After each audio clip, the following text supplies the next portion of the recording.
There's about 56 different questions that we're trying to answer at our research farm and then deliver that information to the farming community. We know improving the quality of the soil will help farmers build resiliency on their farm. When the weather is as erratic as it is, this is the only buffer that you have against that weather.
Hi, my name is James from Barn to Door. We help thousands of farmers across the country increase sales and save time online. Join me for today's session, 2021 Trends Every Farmer Needs to Know, where we're going to cover the tips and tactics that your farm can employ to build a thriving business online.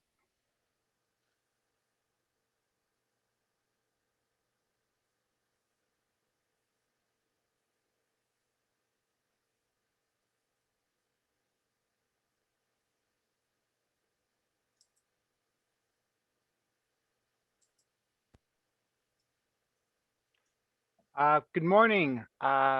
This is the Moses Conference, amazing conference. I've been a part of a number of sessions this week, and we're starting off our Friday morning with a great topic. For those of you who are interested in organic pork production, we're going to be covering that topic with somebody who I've worked with quite a bit in the past, Dave Stender.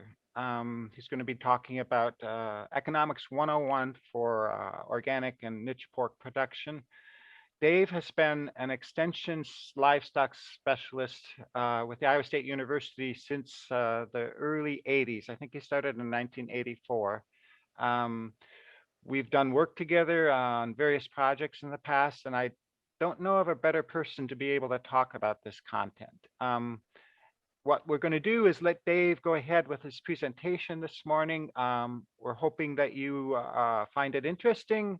There is a place in the platform that you're viewing this presentation on for you to ask your questions, which we will then get to Dave as we move through the topic this morning. My name is Gary Huber, by the way. I'm the board chair for the Iowa Organic Association, and it's been an impressive week. It's also been a unique week in terms of not being able to be together like normal, but we are here, and I've gotten lots of good stuff out of this so far, and I hope you are as well.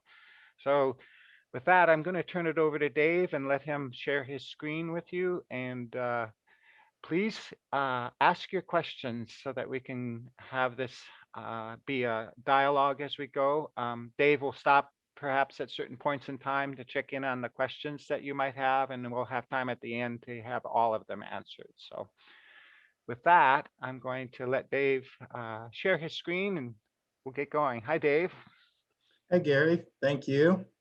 Appreciate the introduction. And I'm going to be talking partly research and partly experience.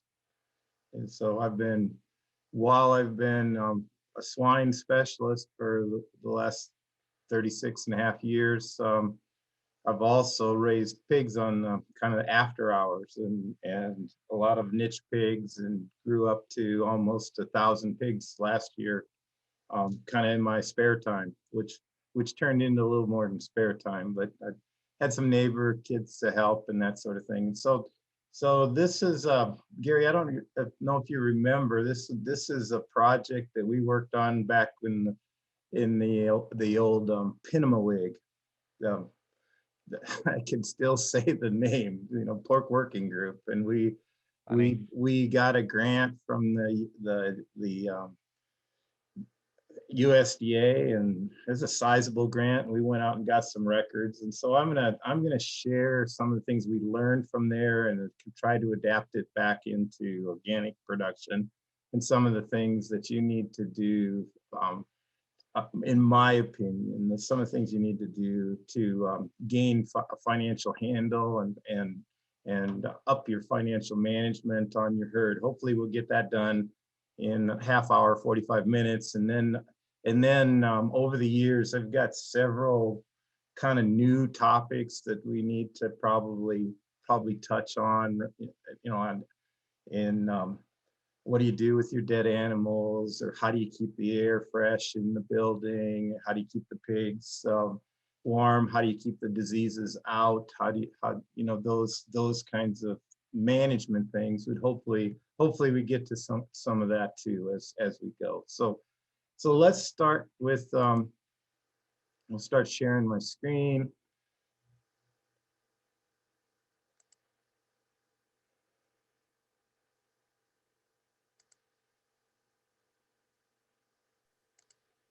Here we come. So as everybody can see that, okay, we're really, and this is out of that study, we had almost 50. Well, we had 75 people involved, and we had 45 good fair to finish records, and some wean to finish records, and some feeder pig records. So we had some 50, 60 records here. But I'm gonna just start with the fair to finish records, just to give you a flavor of the kinds of things that we're talking about.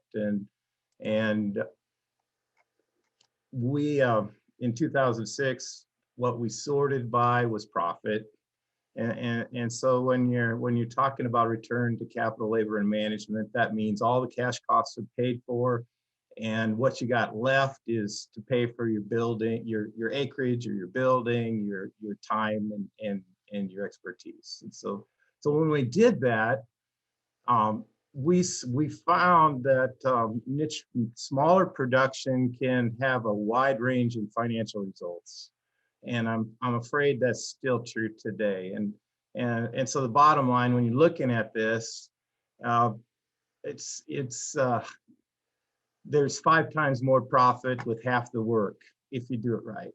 And that's kind of the bottom line that's probably still true today, is paying attention to the financial part of things and the production, keeping the financial and the production kind of together, very important. And so if we look at the bottom, they made $5,000 on, and the top 15 herds made $30,000, and they did, the $30,000 was 5 times more than the $5,000 or $6,000, and they did it with 500 pigs, where the bottom third was 1,000 pigs. And so that's where I get the summary statement that if you don't watch what you're doing financially, if you don't understand what you're doing financially, that you're going to be working, twice as hard for 5 times less potentially.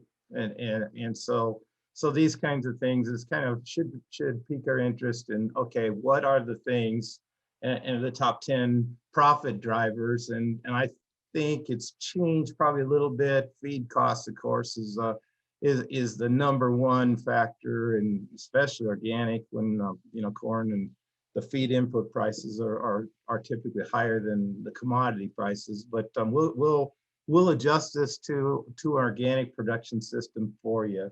But the profit drivers back then are going to be, as I'm working with producers over the years, they haven't changed a whole lot since then. The surprising thing back then, especially with small herds, is that labor was the biggest profit driver. And I'm talking about efficiency of labor. What you do with your time is critical. If you spend all your time scooping with a pitchfork and scooping manure and trying to keep pigs alive and doing that those are low paying kind of tasks on the farm.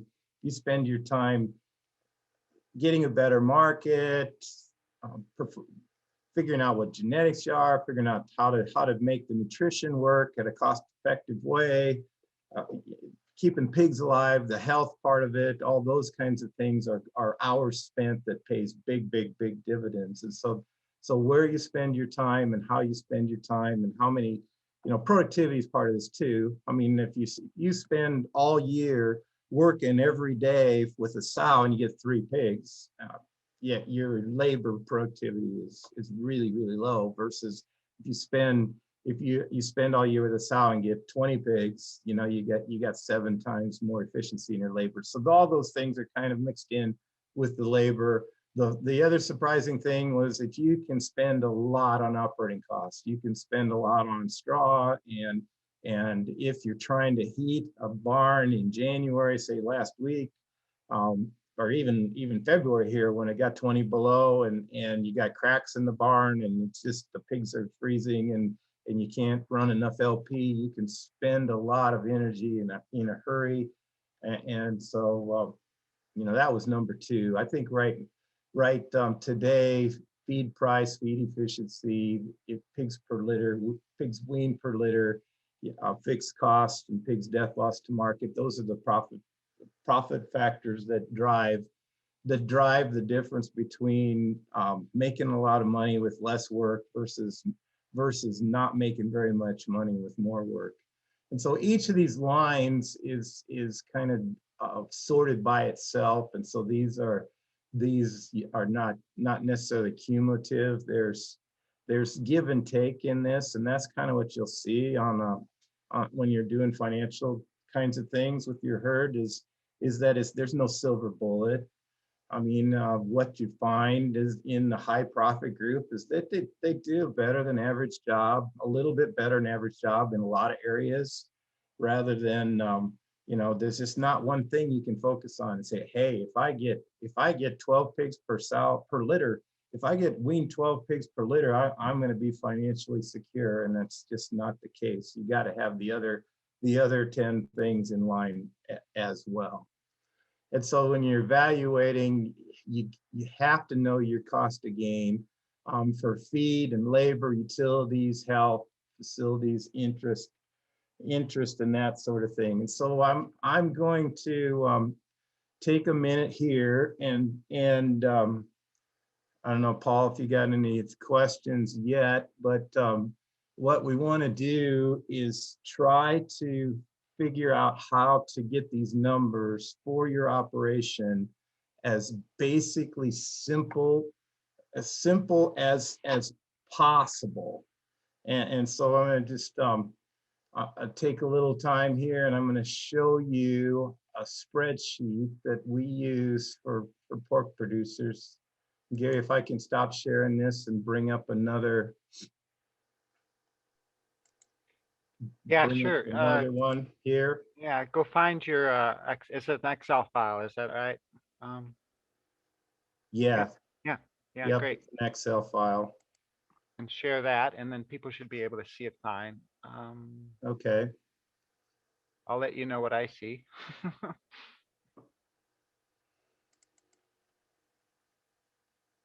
Pinamawig, yeah. Let me bring up what we call the record book, and all right, let's share that screen again. Whoops, that's not the one I wanted. I'm seeing a nice. That's the one I want a little later. Sorry about that.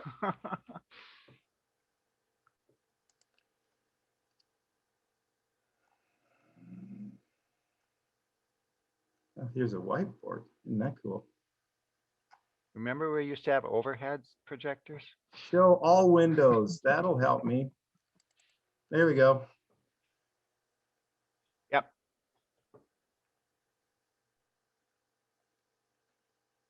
All right, so this would be what and this is going to be, I'm gonna share a link where you can download these things onto your computer.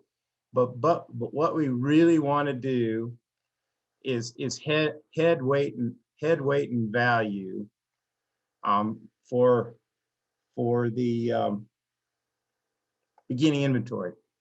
And so what I want to be able to share with you is that what we're going to do is we're going to start with the number of head. Are you seeing the screen all right yet? I'm going to zoom into that a little bit. We have the number of head, and then we want the weight, and we want a value for each animal that you have on the place. And this would be a January 1.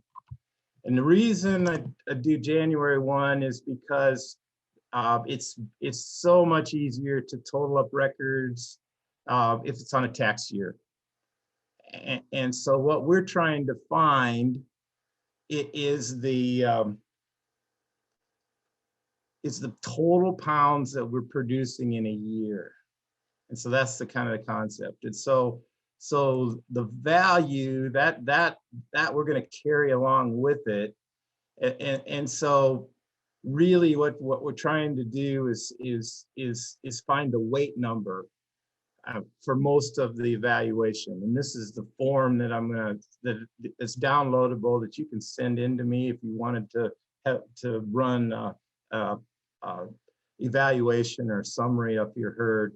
And so let's just say we have 10,000 pounds on January 1, and then we do it again on December 31st of that same year. And let's say it's 12,000 pounds. Okay, that extra 2,000 pounds was produced in 2020. And so that counts as income. Now, if we went down to 8,000 pounds, then we would say, we actually produced the 10,000 pounds in the first of the year came from 2019. And then if we only have 8,000 pounds at the end of the year, that means that we sold some 2019 inventory off, or we reduced our inventory. So that did not happen in 2020.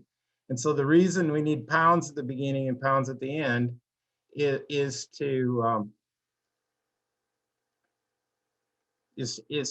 make sure that the pounds fall in the year that you bought them. And so I'm going to go back to the PowerPoint now, Gary. I got to stop sharing this one, and let me share the PowerPoint again. So you know the cost. So once you get the denominator, how many pounds you've produced, you can figure out the cost of feed, labor, utilities, health, facilities, interest, and everything like that. And so this is what I'm kind of talking about.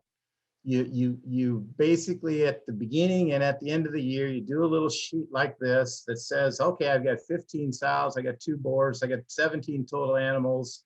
They weighed a total of 6,800 pounds, and they were worth $3,500. And my grow finish pigs, I've got 200 head. Looking at the total, there 50 of the small pigs, 100 medium pigs, and 50 of the bigger pigs, and add up their total weights.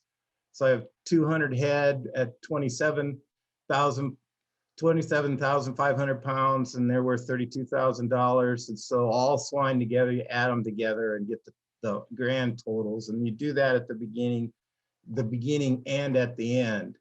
And so you take the beginning inventory and say you had 217 pigs at 34,000 pounds at $36,000, and you have the end of the year at you had 300 pigs, and so you grew some extra pigs, you just haven't sold them yet.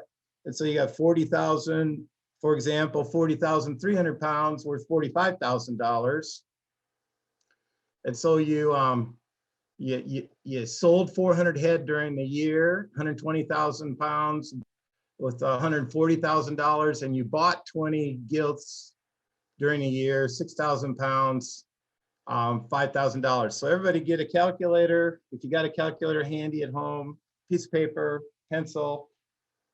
Question is, this is interactive, trying to make it a little interactive for you so that you kind of get the concept. How many pounds? How many pounds did you produce in that year?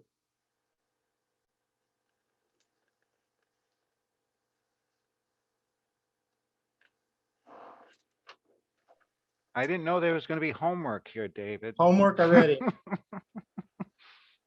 Well, they told me I'm not supposed to do all the talking. You guys are supposed to do some of the talking and doing. So the first thing I would do would be to take the 45,000 minus the 36,000, right? And I got a 9,000 pound increase in inventory. That would have been produced in 2020. And then I would add to that $140,000. If we're talking about dollars, let's do the dollars, then I'll go back to the pounds.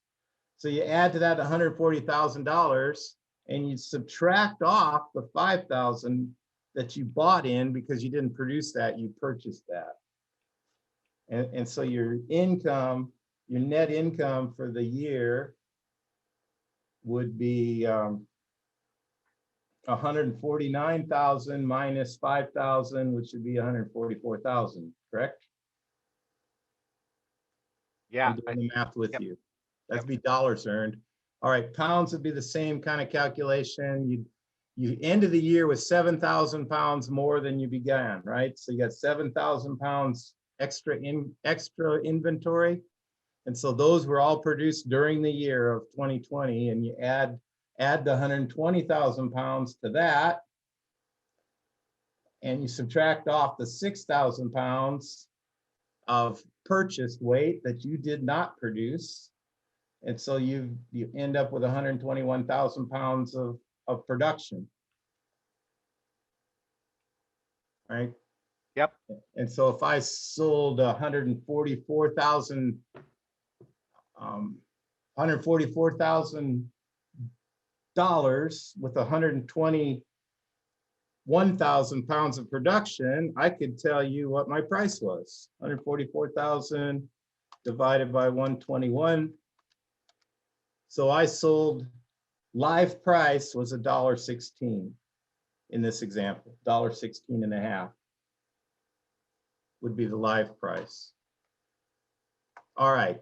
If I weaned, now if I can back figure my records, and I've done this for people lots of times, I can back figure my records. So if I weaned 563 pigs, how many died? So in order to do that, I would say, okay, I started the year with 217 and I ended the year with 300, correct? So I basically raised, the difference in that is 83, right? 83 more. And I sold 400, they were all alive, right? So I sold 400. So that gives me 483, but I bought 40, so I got to subtract those off because I didn't raise those. So I sold or inventoried 463 pigs. And so if I weaned 563 pigs, that means 100 died. Hopefully people are kind of tracking with the math, and this is a simple records and how you come up with, I mean, the percentage that died would be 100 out of 563. So you'd have pre-weaning mortality up in the 20-25% range. And the average of all pigs sold, we already calculated that for you, was $1.16. You take the 144,000 increase in value divided by the 121,000 pounds produced. And so the 121,000 pounds, that's the key to understanding your financials, is how many pounds did you produce? And once you figure out how many pounds you produced, then it's pretty easy to go to your Schedule F. And what you want to do off of your annual records is take the hog expenses and sort them out of your Schedule F. And so how much hog feed did you buy? And so if you purchased all your feed from a local feed vendor and you spent $90,000, and that's what your Schedule F says is under feed costs is $90,000, for example, you have $90,000 versus 120,000 pounds, rounded down to 120,000 pounds, equals 75 cents a pound, or your feed cost then is $225 a head when you divide by the number of head that you produced that year. And so that's how we come up with these numbers. Basically, on the swine enterprise record, that's how we came up with them in 2006. So another example, if your bedding cost is 10,000 and you produce 120,000 pounds of pigs, your bedding cost is 8 cents a pound, 8.3, 8 1/3 cents a pound on a live pig. And that would include all live weight gain. And so if your total cost is 135,000, that would give you $1.12 cost. And remember, we had $1.16 income. And so this year would be a positive in this particular case. Not a lot positive, but some positive. It would depend on how much labor you put into the $135,000 cost. And so that's a quick little exercise to help you understand how we come up with the numbers.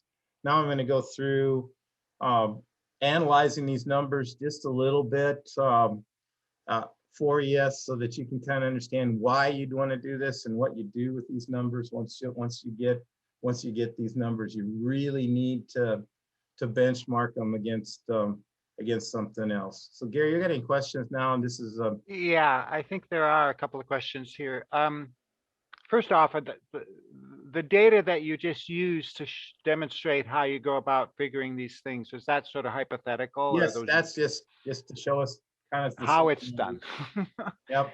Well, there was a question that came on earlier in terms of when you went through the top, was it 8 variables that are important with regard to the difference between the high and the lows? Right. Somebody was wondering about the difference in feed cost and whether the lower profit herds might have been using bagged feeds that purchased 50-pound bags feeds, whereas the other ones were buying bulk. Any comments about the feed difference in costs and how that might? And we'll get into that a little bit more after I go through the analysis. But yeah, the way I like to look at it is the pig needs the energy, protein, and then all the vitamins and minerals required for growth. And the faster you grow, the more dense the ration has to be. The slower you grow, the less dense you have to be. And so the way I like to analyze that is saying, okay, this is a bare bones. If we didn't need to add anything, or if we didn't need to buy bag feed, here's what it would cost. And so then you'd have a comparison to, okay, this would be my lowest cost possibility. And then you start adding on more cost and you say, okay, am I getting more benefits? Sometimes you add products in, that people sell, and you evaluate those as did I get enough extra pounds of pork to pay for that extra product that I put in? And so if you know the benchmark, and we'll get you a benchmark for feed cost, if you know where the benchmark is and you know how much more you are than the benchmark, then you're paying for services or you're paying for things that aren't useful in your growth rate. You know, you're putting extra things in your ration. And so that's why, especially small herds and especially slower growing kind of genetics, you really want to watch your baseline feed cost, because it could be $100 a ton difference between one producer and another. Easy. Cool. I think, yeah, let's keep going. I think that was basically catching up on some of what you've already presented, I think. And so, okay. No other questions? All right, let's keep on moving ahead or we'll run out of time. And so it's the way I try to understand smaller herds is I try to separate it out and say, okay, let's look at the feed cost, and let's just say what's a bare bone healthy pig, what's going to be the minimum I might be able to spend on that pig in feed, and then compare that to how much I actually am spending on that pig for feed. And then I separate out non-feed costs. And so I'm gonna throw the non-feed cost out there first for you, and that one really can get you. And if I can help you kind of think in terms of it's a ratio. I say it's scaled to cost ratio. And so if you're expanding, you really need to do some feasibility, and you need to keep the ratio in line. And so if I've got 2 sows and just think with me, if I got 2 sows and I spend $25,000 on a manure spreader, my non-feed costs are going to be just sky high. Or if I buy a tractor and a manure spreader or a skid loader and I've got 2 sows, I mean, the skid loader is worth more than the sows and the pigs could ever sell for. So the volume of a 2 sow herd cannot afford to buy skid loaders and grinders and manure spreaders and much facilities or any kind of that kind of thing. Otherwise, the ratio gets out of whack really, really quick. And so you want to kind of think in terms of the ratio. And then after we get done with that non-feed cost side, I'll go back to the feed, Gary, and talk a little bit about that benchmark feed price that you want to look at in order to keep things in ratio with you. And so this would be the 41 herds, and I'm looking at, most people think, oh man, if I just get more pigs per sow per year, I'm gonna be good. That's all I need to focus on is one thing. If I get better productivity, all the costs will fall in line. And I'd like to tell you that that's not. It's kind of true. It's sort of true. It's one of the 10 factors. It's a contributing factor. It's a very important contributing factor, but it's not the factor. There's not the silver bullet. In fact, the 5th ranked herd out of 41, when I rank them by profit, is only produced 6 pigs in a year. And this is the data from 2006. Now, granted, there's 4 herds out of that top profit that were pretty productive, but then out of the 10, there was 4 or 5 herds that weren't very productive, that were still in the high profit group. If we look at the lowest profit group, and we've got 2 herds down there at the very bottom that had pretty good productivity. And you can see some, in general, well, even the 12.4 pigs per sow per year, you got almost 2 litters per sow. You've got some pretty good productivity on some of these herds that were working. They're working twice as hard to get 5 times less income down on this particular graph. And so it's not to say that pigs per sow per year or pigs per litter, pigs weaned per litter or litters per sow isn't important. It's very important. It's just to say that that's only one factor out of many that can sway the finances of your operation. So in niche herds, just try to remember, and it's important, drive home point is that there's a minimum scale to productivity ratio, that you need to have so many pigs in order to pay for anything that you buy on the farm. And And I'll show you this, the ratio here on, I dove down deeper into the data. In that time frame, niche herds were, non-feed cost $50 to $70 per head. Non-feed cost kind of covered your living expense. The only difference I'd do today, everything else will probably be the same, but I'd say you need at least $100 in non-feed costs to cover your expenses and make a decent living at this thing. And so when we're dividing out, and I divided them again into thirds, and 1/3 of the producers, when I totaled up all their non-feed costs, and that would be labor and interest and buildings and bedding and health products and heat and all those fuel and trucking and management records, all those things, there was 1/3 of them that had something like a $400 a sow cost. There'd be like 40 sows would have $40,000 expense in that range. And so if you had one sow, it'd be $400. If you had 10 sows, it'd be $4,000 you could spend on equipment and the payments I'm talking about for the buildings and labor and all those things. And so how does productivity relate back to expense level or how much you're spending on per sow? And on the left-hand column, they're basically rounded down. The 40 is like the $400, and 35 is it's a 1/10 cost per sow is where we're at. 1/10 of a cost is the red dotted line across there. And so the red diamonds are actual cost per sow.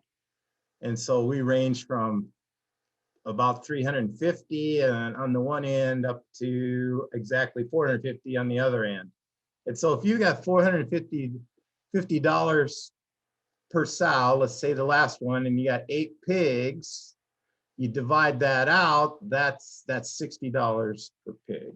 And so the green triangles show you how productivity interacts with the ratio of output to cost.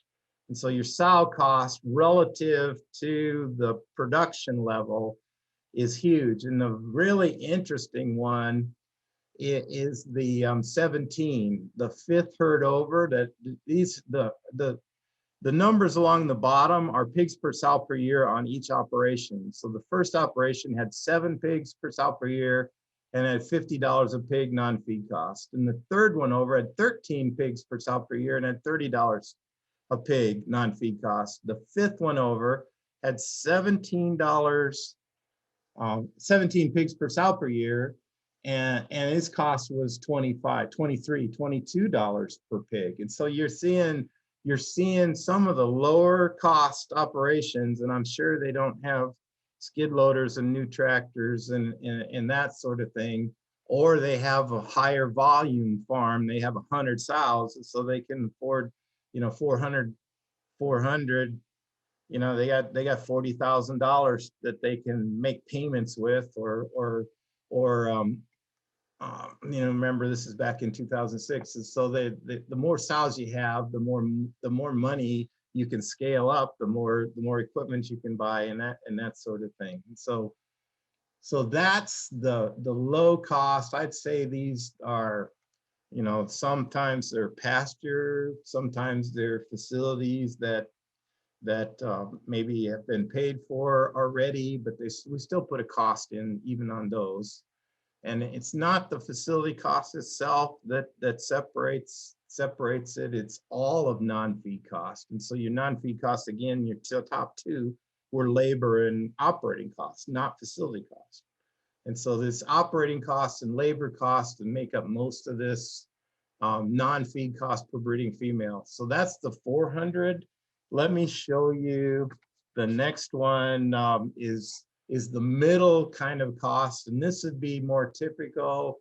And of course, costs are going up since we did this study, but so you'd have to move these numbers up. And I would say You know, instead of shooting for a $50 to $75 cost per pig, you're more shooting for $100 to $120 non-feed cost per pig would be something that you're shooting for to keep you in a competitive kind of an environment.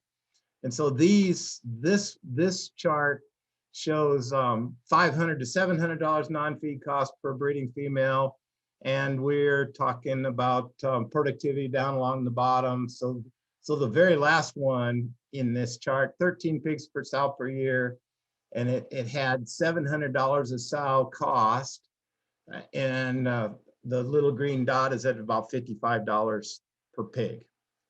And so that's how you read these charts. And the final one, remember we were seeing some costs under 50 on the lower cost herds here. Here you need to have more pigs. That's simple. If you're spending $1,000 a sow on facilities and labor and genetics are included in that, and operating costs, that you better have 20 pigs.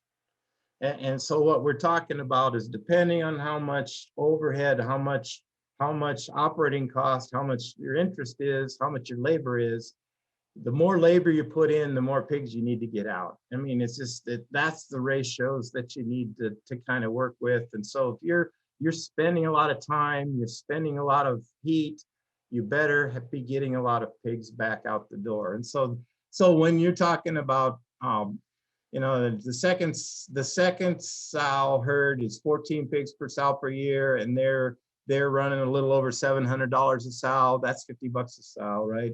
And the herd that's at 17 pigs per sow per year here is doing okay. It's about $55. I mean, but they're running $900 a sow. They're kind of the costs, and so like I said, you can get your costs out of whack pretty fast, and that really changes the financial picture for your herd in a hurry.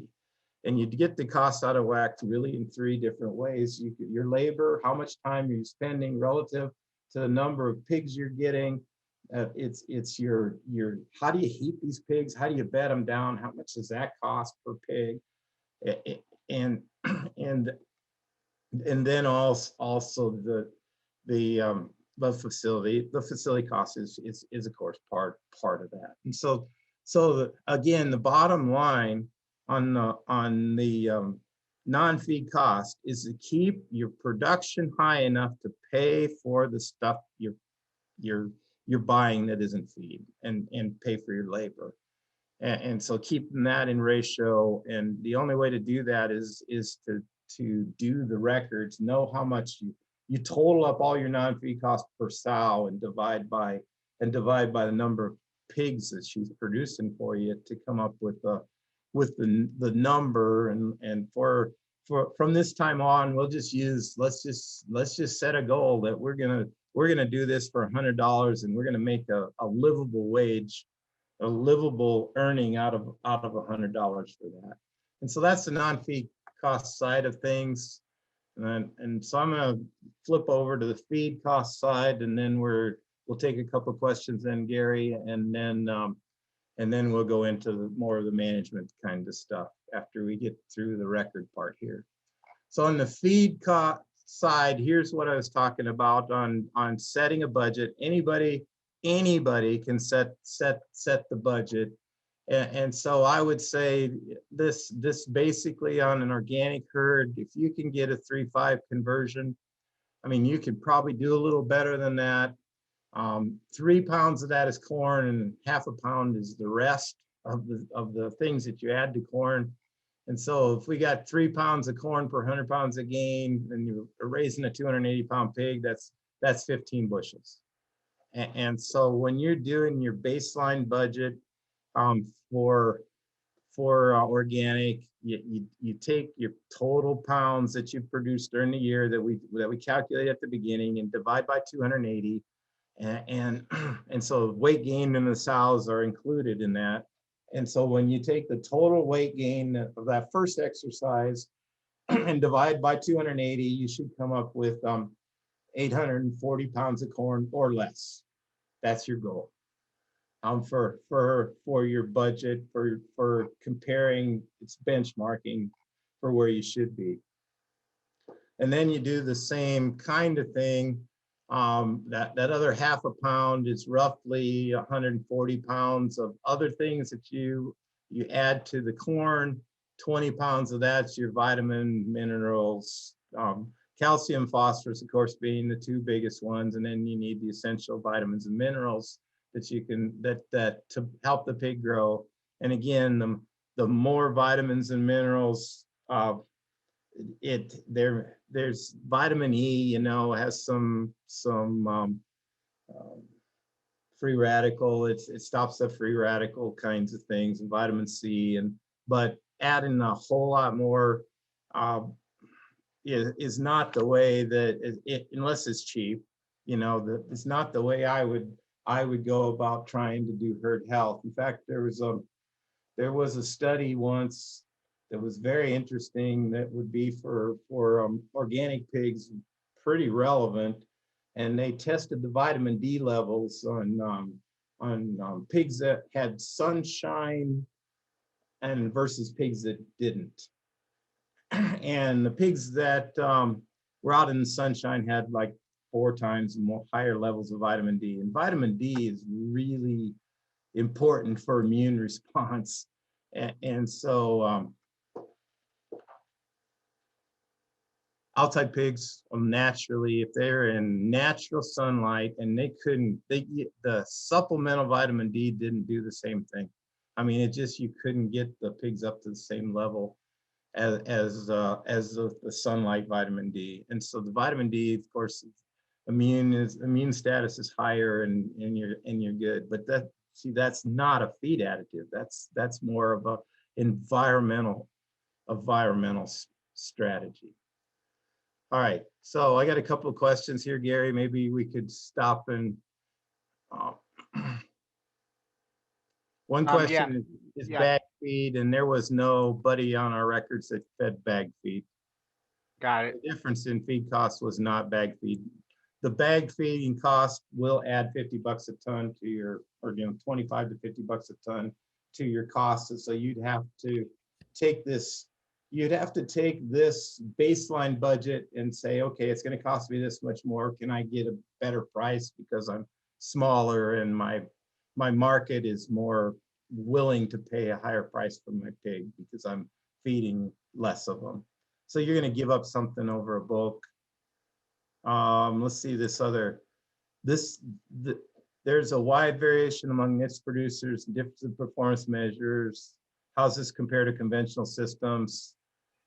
Yeah, and it's there in conventional systems too. And the last I've seen, a lot of conventional systems, they assume that, okay, I've got the same building, the same, and it's going to be the same outcome, and it's not. I mean, it's when you're looking at records, even on doing it the same way, you're going to get some variation. Now, in niche, you're going to get more variation because there's all these different ways to do things. And so you're actually going to have, if you had everybody doing it the same, it'd be the same as commodity. But in niche, we got different management styles and different ways to do it. And, you're out on pasture versus you're inside and all of those things. And so I do have some data from the niche was more variable than the conventional, just because of all the different ways you can raise pigs. Mm-hmm. And but not a lot more variable. All right, so another question from a theme here is records, knowing things that matter. From your experience, what portion of niche producers have good records? They're busy. Yeah, and that's it's hard to do records. I didn't do very good records when I was raising pigs either, but what I'm talking about is at the beginning of the year, right now, do an inventory, and then do an inventory at the end of the year, and you have to keep tax records. And so pull the pig costs out of your tax records and make it simple. I've got a little a little downloadable worksheet that you could send to me, and I'll give you an analysis. I'll do the benchmarking for you if you want to, or you can do it yourself with that formula. You take the ending inventory and the pigs you raised as income. The beginning inventory and the pigs you bought, you have to subtract from that because that's not produced by you. Yeah. And so the formula is ending inventory value and weight, and ending it and sale weight and income minus anything you bought and anything you started the year with. And so then you come up with dollars and pounds, and that's why I did that little simple exercise at the beginning, so you see that's really what we're talking about. Is not some kind of, I got to write down everything, all year long. It's going to take me, 3 hours a day to do these records. No, it's going to be like a half hour at the end of the year if you do the inventory at the beginning and the end, so that you don't get the wrong pounds and dollars in the wrong year. And so you do that inventory analysis. And then you use your Schedule F records, which you have to do anyway, to come up with some benchmark numbers for yourself. Cool. All right, so let's go with this. Let's go back to the PowerPoint, and we're talking about 120 pounds of soybean meal, 15 bushels of corn, and I got the premix, and I've got premix plenty high. I mean, when I was buying it, I was paying 34 cents a pound, which is $700 a ton, for things that the pigs grew fine. We're needing vitamins and we're needing trace minerals, and as long as they have the vitamins and trace minerals and enough to grow, that's what you want. And so if I could reduce that to $700 a ton, I personally would. And so $700 a ton, that would lower that down to more like $8. But I put in here, you got to make sure it's organic, and organic costs more. And so $1,200 a ton at that's 60 cents a pound times 20 pounds is $12. And then soybean meal, I put in $1,000 a ton. You put in whatever your cost is, and the benchmark numbers that you use is 15. And this would be sow feed. This is farrow to finish thing. So this would be sow feed and all the grow finish feed. You total that up for the year, and you're going to divide by the weight that you grew for the year and divide that by 280. That should come up with your benchmark numbers. Your goal is to get down to 15 bushels of corn, 120 pounds of soybean meal, and 20 pounds of vitamins, minerals, kind of the base mix that you add to your soybean meal. And so when you do these numbers for this example, that's $200 worth of feed. And if I did $100 for my labor and operating costs and interest and buildings, that means I've got $300 cost in a pig. So $300 would be my target cost. And I theoretically then have enough labor in there to make a living, pay my grocery bills, but I'd want to sell this pig for another $50 over that. So, in this cost scenario, and the smaller you have, the more time you spend trying to sell individual carcasses, the more you're going to want to increase this. And so, really, if you could sell this pig if you're only going to produce a litter or two, you'd want to sell this pig for $400 or $500. And in order to make it worth your time and effort on the sales part. And so the smaller you are, the more transaction cost you have per sale, per animal. And so that was our goals. Now I'll show you what the average was back in 2006. And we were talking about a 3.5 conversion as our goal. What the real conversion was 4.2. And on organic pigs, that wouldn't be out of the ordinary. And so we're talking about 17 bushels and 184 pounds of soybean meal, 40 pounds of premix. And so so this would be, I mean, if you're starting, if your average this is more what you would run those same numbers, but you'd change the dollars, right, for whatever the corn price is and bean meal price is. And you know, I should interject here. Most organic pig farms don't feed corn. Corn is too expensive in the organic world because it goes to milk. I mean, most of the corn gets fed to dairies, and the milk premium is better than the meat premium.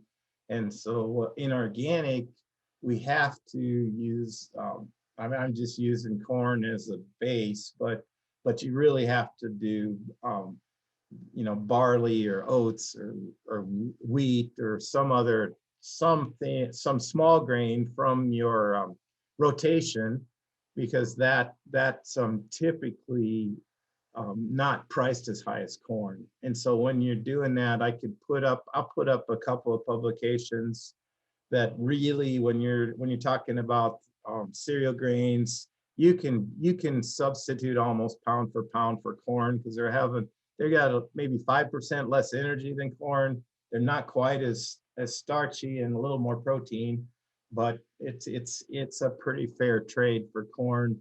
You have, like I said, it's like more like 90% of corn, and so you'd need, you know, if you're using oats, you might want to use, say, 1,000 pounds of oats, versus corn is 950 pounds. And so you know, you could see my numbers here, and more typical budget you could spend an extra $100 a pig just like that on just a little bit here and a little bit there, and feed efficiency, and you're spending a little bit more on premix, you're spending a little bit more on soybean meal, and you're using more. And so you could plus or minus a lot on the feed side in a hurry. All right, let's balance the diet. Let's take a quick, we got a half hour left, so we're just gonna do the last half hour, Gary. I think we're just talking about whatever people want to talk about as far as management things. I'm gonna do a little exercise here. So there is nobody in the nutrition world that knows how to feed a low lean gain pig. You know, you're just not going to go to a nutritionist, and they're not going to give you a diet for something that's going to be 8 months to market or 7 months to market.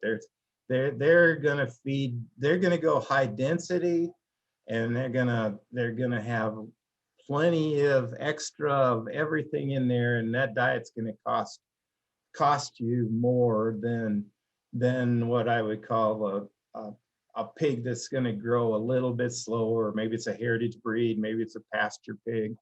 And so you got to kind of know what you want. And so you get the paper and pencil. Maybe I'll go back to a spreadsheet here and kind of show what I'm talking about, if there isn't any questions from what I said about records. That's really, I think you're good to go on what you want to do here, and then we can open it up and have a conversation about topics. So yeah.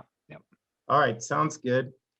So let me stop sharing this for a minute, and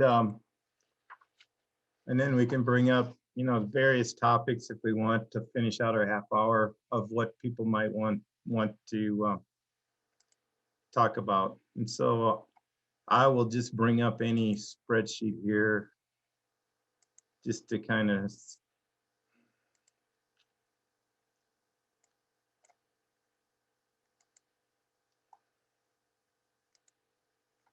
okay, it's a blank spreadsheet. And so what you want to do on your piece of paper, oh, if I can draw. Yeah, I think I can draw. You want to make a box. And so you have a box. And in the middle of your box,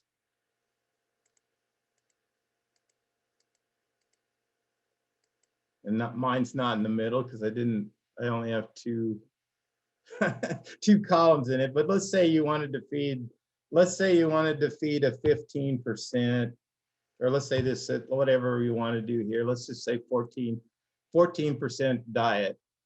And let me put that closer to the middle.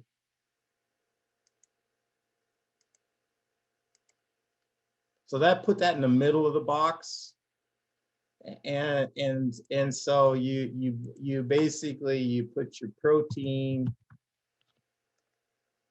and then your grain.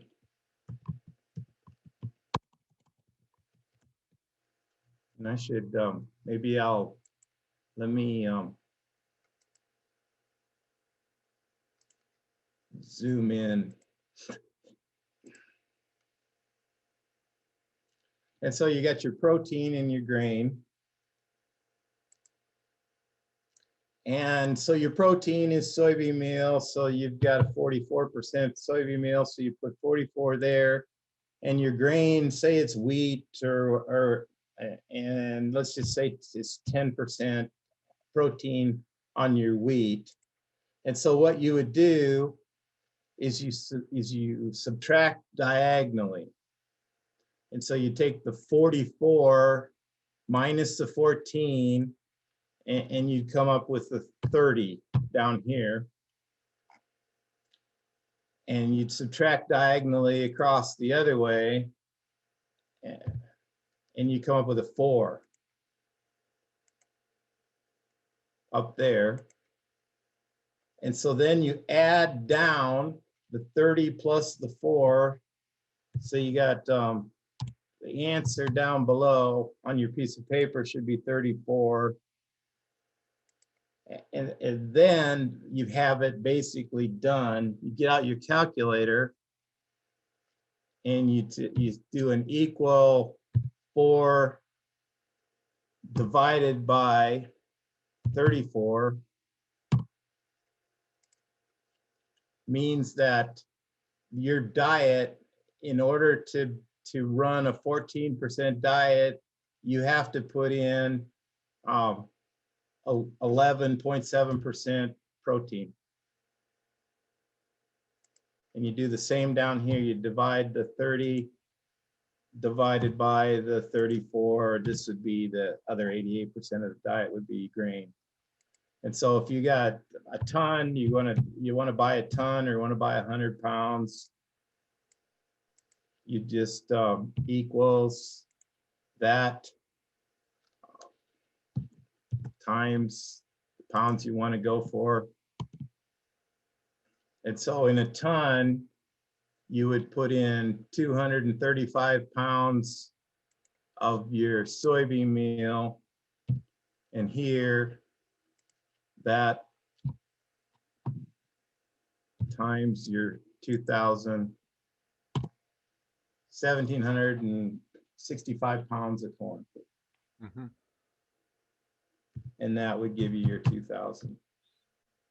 Now, if you want to get exact, you put in 50 pounds of vitamins, minerals, and premix, and so you would change this to 1,950, right?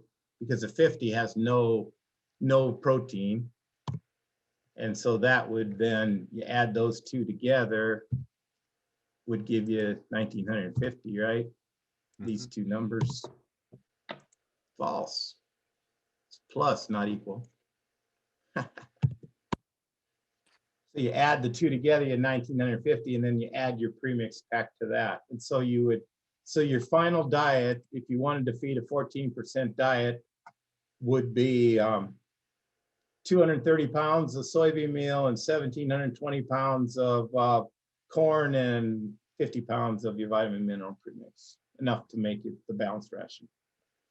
And you could do this also with lysine requirements. And so if you had a 1% in here and soybean meal is 3 and your wheat is 0.4, you just do the same math to balance for any amino acid or any different protein level. So I thought that'd be a little good exercise for people to do, just to get you in the ballpark of where you might want to be as far as protein or lysine levels, and they won't be as high. Typically you'd run, a 2/10 to maybe even 3/10 lower than a commercial diet in lysine, and a couple percent less in protein. But there's a fact sheet if we want to get into this deeper sometime. there's a fact sheet that actually calculates how much you need in protein per day based on how fast the pigs are growing. And I've got a spreadsheet I could share with people to do the quick little math on that, on the diet. So let's go back to the PowerPoint and I'll show you calculate the basic cost of the diet based on the numbers that we just did.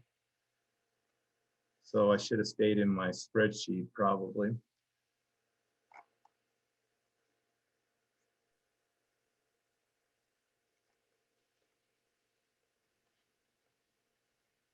I don't see the stop share anymore. Oh. Did I share? I maybe didn't share. Right now it's just you and me. So your PowerPoint should be available, but I don't know. Maybe there's a screen at the bottom of your a separate screen for that down at the bottom, but I don't know. Okay, we're back on sharing. And you got the PowerPoint, so that we just did. Not the PowerPoint, I'm sorry. You got your spreadsheet where we did the feed calculations. Okay, so now, all right, let's say, let's calculate the cost of this diet. And so what you would do is you'd say, all right, what's my soybean? And let's just say $1,000 a ton for soybean meal, that's 50 cents a pound, right? You divide that by 2,000 pounds. So if I go 50 cents a pound, let me equals, and I'm putting in 229 times 50. So I've got $114.70 in soybean meal, and let's just use let's just say $9 a bushel for corn divided by 56.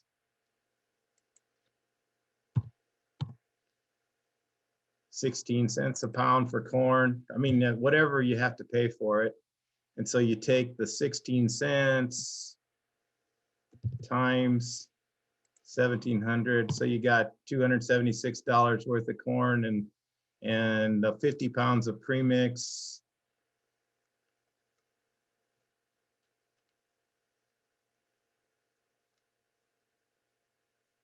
My mouse is running all over the place for me.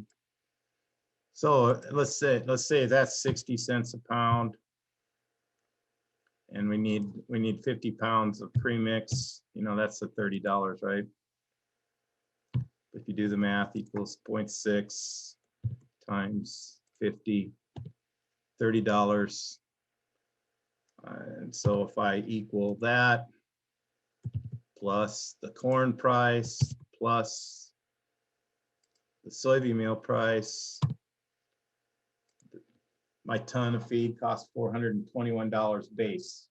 So if I'm paying $500 to have it delivered, that means I'm paying $80 in delivery cost and services or whatever I need to do for that feed. And so I like to break it down to 17, roughly 15 to 17 bushels of corn. You got 120 to 145 pounds of soybean meal, and then you got 20 to 30 to 40 pounds of premix, depending on how much carrier they put into the premix. So if you had a feed conversion ratio of like 4 pounds of feed, I mean, how much per animal would that? Oh yeah, that's a good little math problem there. So okay, it's $422 on 2,000 pounds, right? Yeah. And so we'd have, if you divide that out, every pound of feed costs 21 cents. So if I got a four feed conversion, that's times 21 cents for each pound, 4 pounds of feed per pound of gain. Yep. And so my feed conversion, it's my feed conversion times the price of feed. And so my feed cost would be 84 cents. And so if I have a 280 pound animal, and and my feed conversion was 4, I would take the 84 cents times the 280, and that's my feed cost per pig would be $235. So we've been flirting around with the $200 to $300 range feed costs on organic, and so that's how you get the 280 pounds by the very first exercise I did. You know, how many pounds did you produce in the year divided by 280? That tells you how many pigs, and then divide the feed bill by pigs. You come up with the same number, theoretically. Perfect. Nice. All right, so we want to talk about other things. Are you asking if we want to talk about other things? I will show you one more thing on Okay. financials, and then we'll we got about 10 minutes. We can talk about some other management kinds of strategies. Okay. I gotta unshare this, and then I will bring up what we call a little program I call Profit Tracker.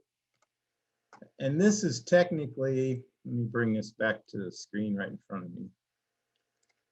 This is technically an earlier version that I kind of worked together. So I put it up on, I'm going to share a link where you can download my presentation and download the references for all those research trials we did back then, Gary. And this would be a quick and dirty, what I call quick and dirty. And so I didn't change all the numbers for organic. You're gonna wean a 25-pound pig, looks like. And I'm only seeing a little sliver of something and not a full spreadsheet, so I'm not sure why that is. Yeah. Do you? Yeah, there you go. There you go. Are you better? Yeah, that looks good. Make it bigger big. though. I could make it bigger. I think. I'll zoom it to. Let's try 150. How's that? Yeah, that's good. All right, and so the yellows are inputs, and so I put in $9 corn, $850 soybean meal, and we should probably change the VPM to what do we have for? We had like 1200, and so you change these numbers. Your weaning weight, I put in 1.8 liters and 7 pigs per liter, and replacement cost, and so the numbers I have in here aren't important. It's your numbers that would be important. That's why you have to do the benchmarking and get these kind of numbers from your Schedule F, and how I showed you how to do that at the beginning. And so here we play some what if games, and it's kind of nice because we got non-feed costs for and I put in $25 labor for each phase. And so you've got farrowing and wean to finish. And so you got $205 total feed cost for each phase. It'd be $240. Again, $250 about where we're talking. Non-feed cost in the $120 range. And so you can play around with this. And there's my 15 bushels I was talking about earlier, you know, that you need to budget that 15 bushels. And so this is kind of a what if scenario. So I want to show people, if you're any bit familiar with Excel, you could go up on the menu to data.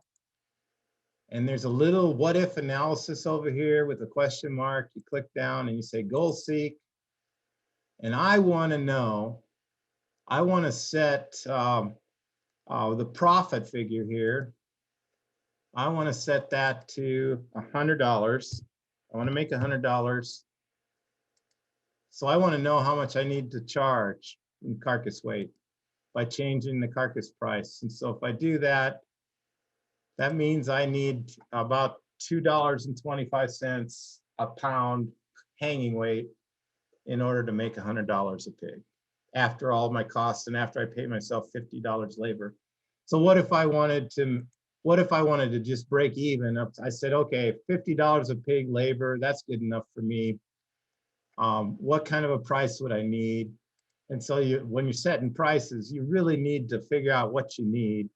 And so if I was just happy with $50 in labor and no extra profit, then I could change the price down to $1.75 a pound on hanging weight carcass. And so it's kind of a little handy program. I could go up and say, oh, I had a disaster. I only weaned 5 pigs. So what did that cost me? Well, I was breaking even before, and now it's costing me $20 a pig. If I don't get 7 pigs weaned per litter, that's a $20 pig, versus 7 pigs is worth $20 a pig more to me than 5 pigs. Now, what if I go the other way and say, how hard should I work? How many dollars can I spend in labor to get 9 pigs instead of 7? And so if I do the math on that, you go down and do the goal seek. I can spend $11 in labor, about another half an hour, and break even, getting 9 pigs instead of 7. And so there's kind of that kind of thing you can play with, or if you go and you say, hey, I can mess around with my diets a little bit. I don't care if the pigs grow slower. I'm going to put them, let's say I'm going to put them on a high carb diet. And so I'm going to go 90% corn. And so I drop my feed cost from 250 down to 207. If you're going to get a fatter, more tasty product, but it's going to take you an extra month and to get to market. And I would have to change the feed efficiency. It doesn't automatically change the feed efficiency, more like 4.3. You're not going to get nearly as good a feed efficiency without the protein in the diet. And so when you do that, your feed cost stays up at about 212. And so you can play around with this what if spreadsheet quite a bit, and it helps you out financially. Go ahead and download it if you want. Excellent. We've got about 10 minutes here, Dave. Questions? I've got some myself that I can try and utilize. If there's no questions, let me talk about the new stuff I'm learning on biosecurity for the last 10 minutes. Here we go. Sorry, is there anything similar to this, the tools that you're using right now in terms of the spreadsheet that would do other species like lamb? I mean, you're a swine specialist, but there's interest among our... Yeah, I'm sure there is. You would want to go to Extension Services and find a lamb specialist in Extension Service and ask them. Yeah. Tools out there for beef and lamb. And I mean, my coworker in Northwest Iowa could help you, Beth Doran. Yeah, I know Beth. But there's a beef center at Iowa State. The Dan Moracle used to be our lamb specialist, and they're harder to find. They're harder to find in Extension, but the tools are. I'm sure the tools are there. And rather than have you jump into another of one of your slides, I think because we don't have very much time left, I do have a couple questions. Is the pig, here you go, is the pig profit tracker available to us, that tool that you had at the end? Yeah, and the newer version is $20, and it's at. Let me bring up. Can I bring up that website? Yeah, so people can see how to. Maybe the last 10 minutes that's a good segue, because there's all kinds of resources out there for folks, and let me find while you're doing that, Dave, I've worked with you before, and I don't know that there's anybody out there that knows the inside and outsides of these records and the systems that we're talking about as what you do. So Well, thank you, please, Gary. yeah, and I've always been impressed with the detail of your information and the ability for you to make it clear and plain for folks. So yeah. Okay. Yeah, there is a university website right there. Yep. So the website that has all of my information on it is ipic.iastate.edu. And all the niche things are under niche production.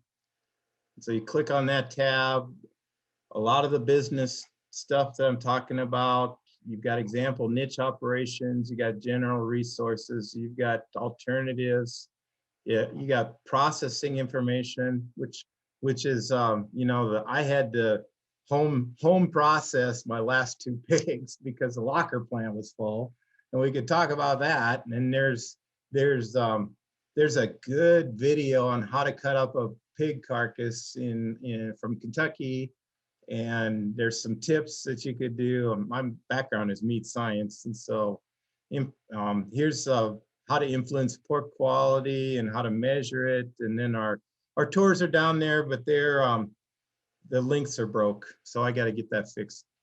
So, but on the other side of the ipic.iastate.edu of all the niche information, there's software and other decision tools. And so click on that button. And these tools that I'm showing you, there's lots of them here, but they're down toward the bottom. And it's called Pig Profit Tracker 3.21. And so it's going to be, I put it up in internet accessible link that we're going to share with you, all these resources, and then the background research for the cost. And so I put it up there for you. But if you like it and you feel like sending in $20, the pork tracker I put up in there isn't this one. It's an earlier version. So if you don't feel obligated to send us $20, right? So it's there. If you get to be more than 20 sows, I'd look into sow tracker. And this is a really, it basically prints your sow cards, and you can keep track of weaning percentage and non-productive sow days and all the stuff that the big guys do. It's a one-time fee for $500. So if you get to any size at all, I mean, and we will help install this for you. And if it isn't useful to you, don't use it. The other one that's really probably would be the group tracker, and that's closeouts for groups of pigs. And so those resources are available. I put up a farrowing schedule in the downloadable that you'll be able to download and look at what I call a simple niche farrowing schedule, so that you could farrow twice a year, in times when you got more labor available. So I'm going to stop sharing the screen, but that hopefully answers that question. For pigs, it's available. The software decision aids are there, and they're reasonably priced. Yeah, that's really important, because I think there was a lot of content that people can follow up now and get the details about. So perfect. Let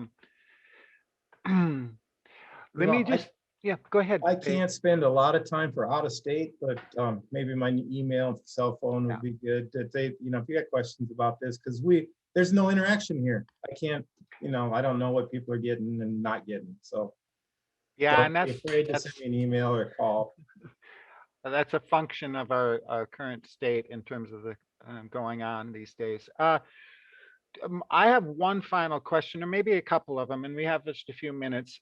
Yep. What's the world like now for the markets for niche in terms of, remember, 10 years ago, we had we had breed specific Berkshire, we had Nyman, we had Organic Valley. And so if you're trying to sell these animals, is there a lot of opportunities other than maybe you have to do it by yourself, direct marketing, or where is that world at these days? Yeah, especially organic. You gotta, you're really limited in organic outlets. I mean, and from what I've heard, they've contracted and not expanded this past year a little bit. And so the marketing is really, really important. There's one, let me show you one, go back out to the spread to my internet and show you one resource that you maybe have to have, especially if you're thinking about doing this. And I'll bring back this one, but yeah, that's Iowa State. Whoops. Sorry. I just shrunk it.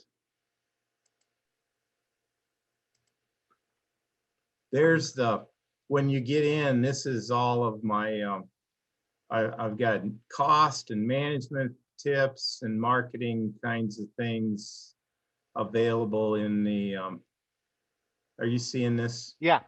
This is what the link, I'm going to share this link so you get access to these kinds of downloads. And one of the marketing things that saved me a lot of time in the this is downloadable through the Iowa Pork Industry or the Iowa State store, extension store. And so you send them this link or attach this PDF so that they don't ask you all the questions. Well, how much room is it going to take, and how many pounds is it going to be, and and all of that kind of thing. And so the last question here, we got 4 minutes. agmerc.org for business development and commodity products. There's lots of resources on there. There's a market maker. You sign up to be, if you go under, they do the search from, they kind of changed the market maker, but market maker, you search for that.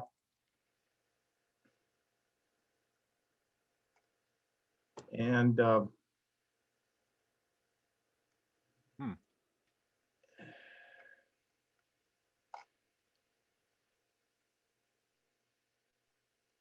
and it can, yeah, it's somewhere here.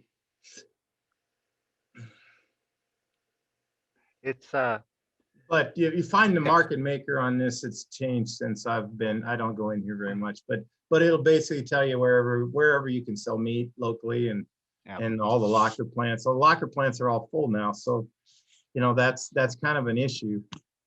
And so you really do need to think about a marketing plan of how you're going to do that, how you're going to sell these pigs, and is it going to be, you got anybody that's willing to pay the price for organic and then come out and help you harvest the pig.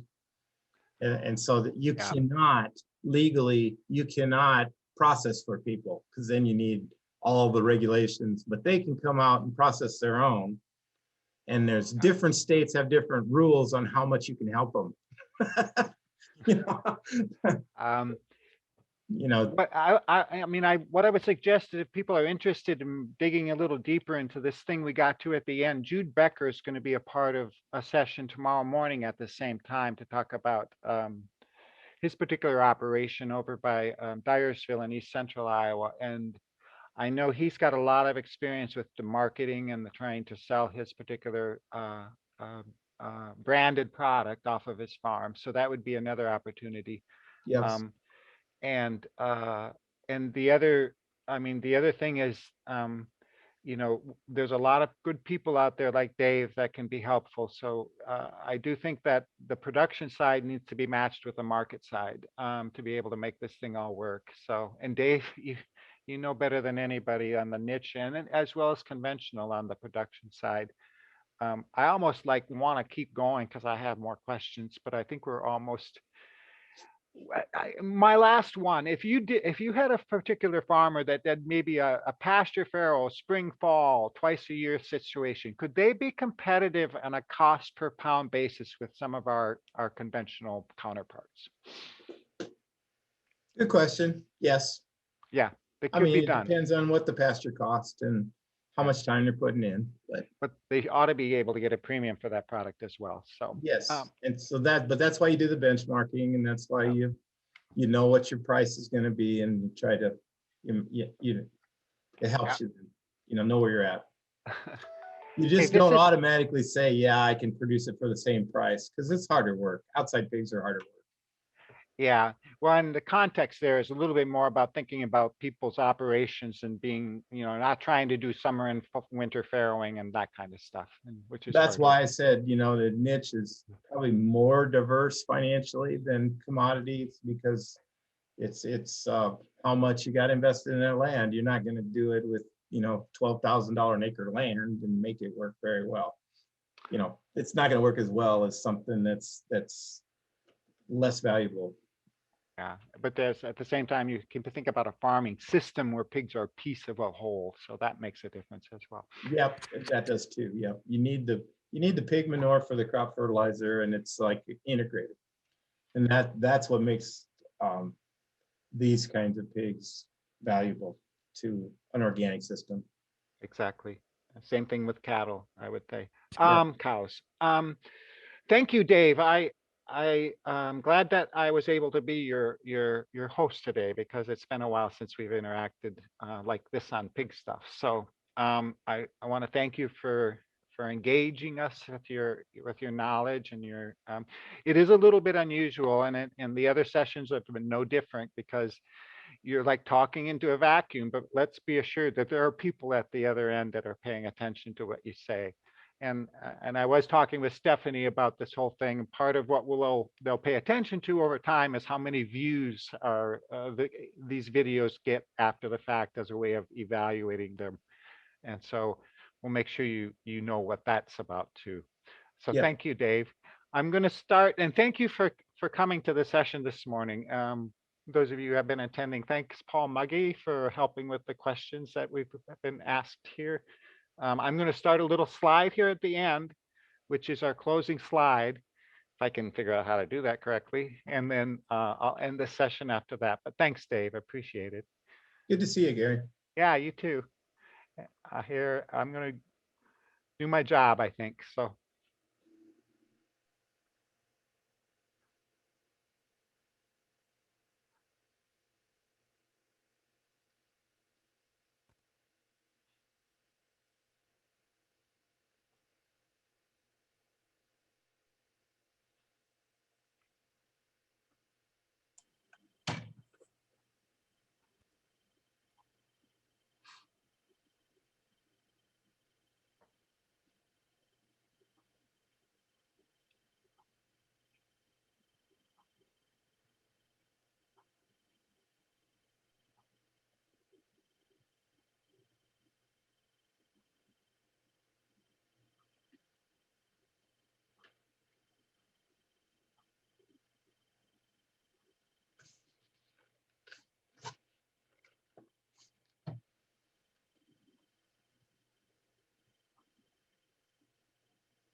I think we're done, guys. So I'm going to end the live stream.